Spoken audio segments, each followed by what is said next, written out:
Hi, so again, just for fun, this is my predicted electricity GCSE physics question. I have no way of predicting what's going to come up on the paper. This is just genuinely a bit of fun. So I think the questions: diodes, resistors in series and parallel. So a student investigates how current varies with potential difference across a diode. The graph shows the student's results. Apologies, I drew a kind of graph. Draw the symbol for a diode. Calculate the power dissipated in the diode when the potential difference is 1 volt. You need the graph to do that. And then why is there no current in the reverse direction? And then part D, the student then investigates a resistor, 2 resistors in series and 2 resistors in parallel.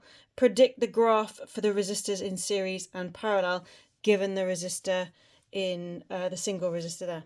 So have a go at it, pause and then unpause, and I'll go through it. So, quite straightforward initially, I guess, although the circuit symbols are ones you need to remember. The diode looks like this. It's sort of a play button with a circle with it, and then it only allows current to flow this way through the circuit. And don't forget, current is the flow of charge, and current flows from positive to negative. So if this was my little circuit here, obviously that's a short circuit, there's nothing in it, extremely high current, pointless. The current would flow this way from positive to negative, even though we know the electrons are flowing the other way. Calculate the power dissipated in the diode when the PD is 1 volt. So we've got to use the graph. I kind of highlighted it because I'm not that good at drawing graphs and I couldn't be able to find some graph paper. That's what the diode would look like. It kind of shoots up here. At 1 volt, the current is 0.4 amps. So we're just going to look on the data sheet. A lot of the calculations are quite straightforward now. We've got the equation sheet and we're going to use P as IV. This is maybe too easy. And then power is 0.4 times 1, which is just 0.4 watts, because it's power.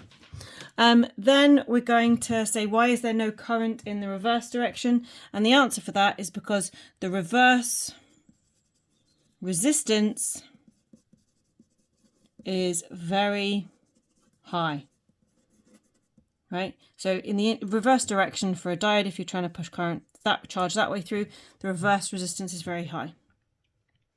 The student then investigates a resistor, 2 resistors in series and 2 in parallel. So this is the graph they've given us for the resistor, the single resistor, and then we're asked to predict what the graph would look like for the 2 resistors of the same in series. Now, if the resistor is in series, the resistance is going to double, which means for any particular potential difference, you're going to get half the current flowing, because the charge is harder for the charge to get through because the charge has to pass through both resistors. So it's going to be sort of half all the given values. So for this potential difference, instead of this current, I'm getting this, half the current. So this is what it's going to look like. And obviously these results, this one here is from the reverse direction. Sorry, that should be a straight line through there. This is the reverse direction, so we're just passing current the other way through them. For resistors, though, it doesn't matter which way you pass the current through them, only matters for diodes. Then it's saying the resistors in parallel. What's the graph going to look like? Well, now we've got 2 resistors in parallel, so we know that this doubles the resistance. So we know that the graph, for every value of potential difference, we're going to have half the value of current.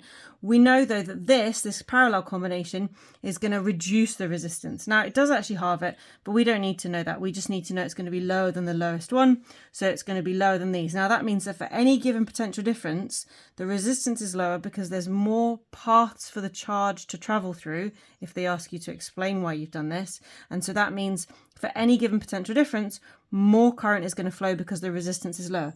So we're going to get a graph kind of like, it does happen to be twice as much current for any given potential difference.